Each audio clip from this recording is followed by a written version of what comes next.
ಸ್ನೇಹಿತರೆ, ನಾನು 10 ವರ್ಷ ಜಡ್ಜಾಗಿ ಕೆಲಸ ಮಾಡಿದೆ, 25 ವರ್ಷ ವಕೀಲನಾಗಿ ಕೆಲಸ ಮಾಡಿದೆ,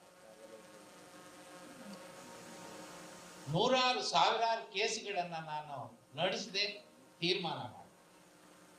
ಆದರೆ 2019-20 ST SC ಮೀಸಲಾತಿ ಪ್ರಮಾಣವನ್ನು ಹೆಚ್ಚಿಸಬೇಕು ಅನ್ನುವ ಆಯೋಗದ ಅಧ್ಯಕ್ಷರನ್ನಾಗಿ ಕರ್ನಾಟಕ ಸರ್ಕಾರ ನನ್ನನ್ನು ನೇಮಕ ಮಾಡಿ,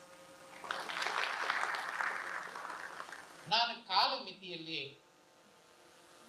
ಸರ್ಕಾರಕ್ಕೆ ವರದಿ ಮಂಡಿಸಿ SCಗಳಿಗೆ ಮೀಸಲಾತಿ ಹೆಚ್ಚಿಸಬೇಕು, STಗಳಿಗೆ ಮೀಸಲಾತಿ ಹೆಚ್ಚಿಸಬೇಕು ಅಂತ ನಾನು ವರದಿಯನ್ನು ಕೊಟ್ಟೆ.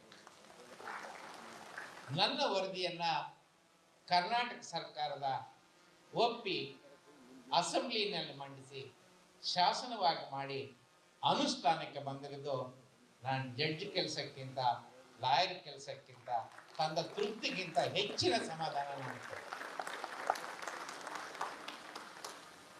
ಇವತ್ತು ನನಗೆ ಆ ಸಂದರ್ಭದಲ್ಲಿ ಆ ವರದಿ ಕೊಟ್ಟಾಗ ಒಳ ಮೀಸಲಾತಿ ಬೇಕು ಅಂತ ನನ್ನ ಹತ್ರ ಯಾರು ಕೇಳಲಿಲ್ಲ. ಆದ್ರೆ ನಿಮ್ಮೆಲ್ಲರ ಸಮಸ್ಯೆಗಳನ್ನ ಅಧ್ಯಯನ ಮಾಡಿದಾಗ ನನ್ನ ಮನಸ್ಸಿನಲ್ಲಿ ಅನಿಸ್ತು ಒಳ ಮೀಸಲಾತಿ ಬೇಕು ಅಂತ. ಅದು ನನ್ನ ಟರ್ಮ್ಸ್ ಆಫ್ ರೆಫರೆನ್ಸ್ ಅಲ್ಲದೇ ಇದ್ರೂ ಕೂಡ ನನ್ನ ವರದಿಯಲ್ಲಿ 7 ಶಿಫಾರಸುಗಳ ಪೈಕಿ ಒಂದು ಶಿಫಾರಸು ಏನಂತಂದ್ರೆ ಕರ್ನಾಟಕದ ಪರಿಶಿಷ್ಟ ಜಾತಿ ಪರಿಶಿಷ್ಟ ಪಂಗಡಗಳ ಒಳ ಮೀಸಲಾತಿ ಅವಶ್ಯಕತೆ ಇದೆ. ಇದನ್ನ ಕಾನೂನಿನ ತೊಡಕಿದೆ, ಅದನ್ನು ಗಮನದಲ್ಲಿಟ್ಕೊಂಡು ಮಾಡಬೇಕು ಅನ್ನೋದು ನನ್ನ ಶಿಫಾರಸು. ಅದು 2020 ಜುಲೈ 2ನೇ ತಾರೀಕು ನಾನು ಕೊಟ್ಟಿದ್ದೆ. ಆ ನಂತರ ಕರ್ನಾಟಕ ಸರ್ಕಾರದ ಸರ್ವ ಪಕ್ಷಗಳ ಸಭೆಯಲ್ಲಿ ಇದನ್ನು ಅಂಗೀಕರಿಸಿ ಸರ್ವಾನುಮತದ ತೀರ್ಮಾನಕ್ಕೆ ಬಂದರು. ನನ್ನೆಲ್ಲ ಶಿಫಾರಸುಗಳನ್ನು ಒಪ್ಪಿ. ಹಾಗಾಗಿ ಇವತ್ತು ಈ ರಾಜ್ಯದ ಯಾವುದೇ ರಾಜಕೀಯ ಪಕ್ಷ ಆ ತೀರ್ಮಾನದಿಂದ ಹಿಂದೆ ಸರಿಯುವಂತ ಪ್ರಶ್ನೆನೇ ಇಲ್ಲ. ನಾನು ಏನು ತೀರ್ಮಾನ ಕೊಟ್ಟು ನನ್ನ ಶಿಫಾರಸು ಮಾಡಿದ ನನ್ನ ವರದಿಯಲ್ಲಿ ಅದೇ ಲೈನ್ನಲ್ಲಿ ಭಾರತದ ಸರ್ವೋಚ್ಚ ನ್ಯಾಯಾಲಯ ಕಳೆದ ವರ್ಷ ಆಗಸ್ಟ್ 1ನೇ ತಾರೀಕಿನಂದು ಒಳ ಮೀಸಲಾತಿ ಬಗ್ಗೆ ಒಂದು ತೀರ್ಮಾನ ಕೊಟ್ಟಿದೆ. ಈ ತೀರ್ಮಾನ ಈ ದೇಶದ ನಮ್ಮೆಲ್ಲರ ಮೇಲೆ ಬೈಂಡಿಂಗ್, ನಾವೆಲ್ಲರೂ ಅದರ ಪ್ರಕಾರ ನಡ್ಕೊಂಡು, ಹಾಗಾಗಿನೇ ದೇಶದ ಅನೇಕ ರಾಜ್ಯಗಳು ಇವತ್ತು ಒಳ ಮೀಸಲಾತಿಯನ್ನು ಕಲ್ಪಿಸೋದಕ್ಕೆ ಮುಂದಾಗಿದೆ. ಕೆಲವರು ತೀರ್ಮಾನಗಳನ್ನು ತಗೊಂಡಿದ್ದಾರೆ. ಕರ್ನಾಟಕ ಸರ್ಕಾರ ಈ ಆಯೋಗವನ್ನು ರಚನೆ ಮಾಡಿ ವರದಿಯನ್ನು ಅಪೇಕ್ಷಿಸ್ತಾ ಇದೆ. ಇಂಥ ಸಂದರ್ಭದಲ್ಲಿ ನನಗೆ ಸಂತೋಷ ಆಗಿರ್ತಕ್ಕಂಥ ವಿಚಾರ, ಇದುವರೆಗೂ ನಮ್ಮ ಆಯೋಗದ ಮುಂದೆ ಬಂದು ಒಳ ಮೀಸಲಾತಿ ಬೇಡ ಅಂತ ಒಬ್ಬರು ಹೇಳಿಲ್ಲ.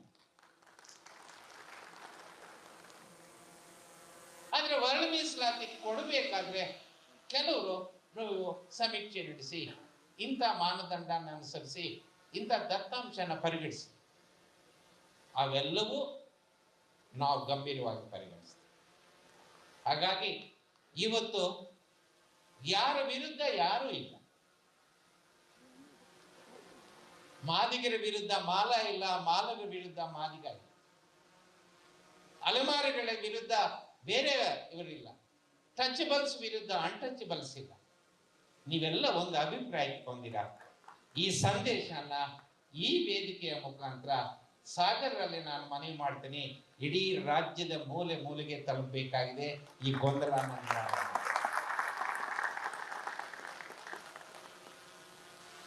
The success lies in the unity of scheduled castes.